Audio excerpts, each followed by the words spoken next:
പറയുന്നതിന്റെ അർത്ഥം നിങ്ങൾ സ്ത്രീകളെ പരോക്ഷമായിട്ട് നിങ്ങൾ അധിക്ഷേപിക്കുകയാണ്. ഇതെല്ലാ ജനങ്ങളും കണ്ടുകൊണ്ടിരിക്കുകയാണ്. നിങ്ങൾ ഈ പ്രസ്താവന പിൻവലിക്കണം.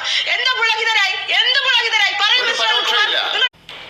സംസ്ഥാനത്തിന് തടസ്സമില്ല എന്ന് മാത്രമല്ല, സംസ്ഥാന സർക്കാർ ഓണറേറിയം ഇനിയും വർദ്ധിപ്പിക്കും തന്നെ പ്രഖ്യാപിക്കുന്ന സർക്കാരാണ്. അത് ഇവരുടെ ആരുടെ സമരം കണ്ടുകൊണ്ട് പ്രഖ്യാപിക്കുന്ന സർക്കാരല്ല. അവർക്കൊന്നും ഇവരുടെ ഇടനില വേണ്ട. ഈ സർക്കാരിന് ഇവരുടെ ഇടനില വേണ്ട. ഇവിടെ സമരം നടത്തുന്ന BJP നേതാക്കന്മാർക്ക് വേണ്ടി ഈ കങ്കാണി സമരമായിട്ട് ഇറങ്ങിയിരിക്കുന്നവരുടെ ഞാൻ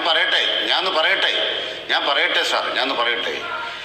സുരേഷ് ഗോപി വന്ന് മണിമുറ്റത്താവണിപ്പന്തൽ എന്ന പാട്ട് പാടിയാൽ കേരളത്തിലെ 1,00,000 ആശാപ്രവർത്തകർക്ക് പുളകമുണ്ടാവില്ല. സുരേഷ് ഗോപി ഒന്ന് മണിമുറ്റത്താവണിപ്പന്തൽ പാട്ട് പാടുമ്പോൾ പുളകം കൊള്ളുന്ന ആശാപ്രവർത്തകരുടെ രാഷ്ട്രീയം അത് കേന്ദ്ര സർക്കാരിന്റെ രാഷ്ട്രീയമാണ്. അങ്ങനെ പുളകം കൊള്ളുന്ന കൂട്ടത്തിൽ ആശാപ്രവർത്തകർക്ക് പുളകമുണ്ടാവില്ല.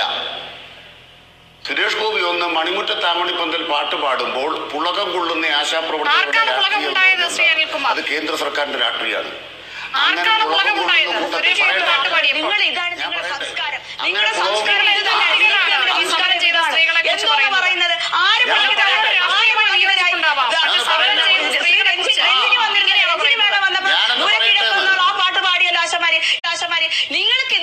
നിങ്ങൾ എത്ര ആക്ഷേപിച്ചാലും ഞങ്ങൾ മരിക്കേണ്ടി വന്നാലും ഞങ്ങൾ ഈ ആവശ്യം ഉന്നയിച്ചുകൊണ്ടേയിരിക്കും. ഈ സർക്കാർ 2021 LDF പത്രികയിൽ പറഞ്ഞു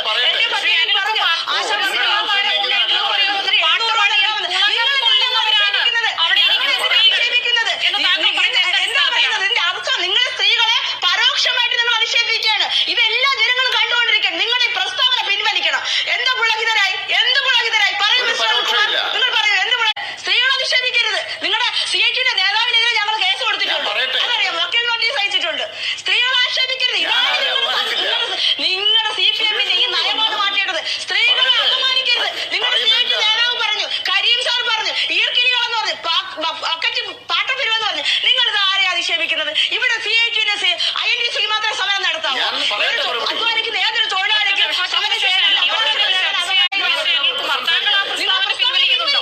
നിങ്ങളെ പ്രസ്താവന എന്തിനു പുളകിതരായി പറയുന്ന വാക്കുകൾ സൂക്ഷ്മമായി. ഒരു നിമിഷം ശാലിനി, അദ്ദേഹത്തെ പറയാൻ നമുക്ക് അനുവദിക്കാം. ശ്രീ അനിൽകുമാർ പറയും. അതിന് കാരണം സുരേഷ് ഗോപി നാടകം കളിക്കാൻ നരേന്ദ്രമോദിക്ക് വേണ്ടി കേരളത്തെ തകർക്കാൻ വരികയാണ്. അത് തന്നെ പറയും. സുരേഷ് ഗോപിയുടെ വേഷം കെട്ടൊന്നും ഇവിടെ വേണ്ട. ആ വേഷം കെട്ടുമ്പോൾ തുള്ളിക്കളിക്കുന്നത്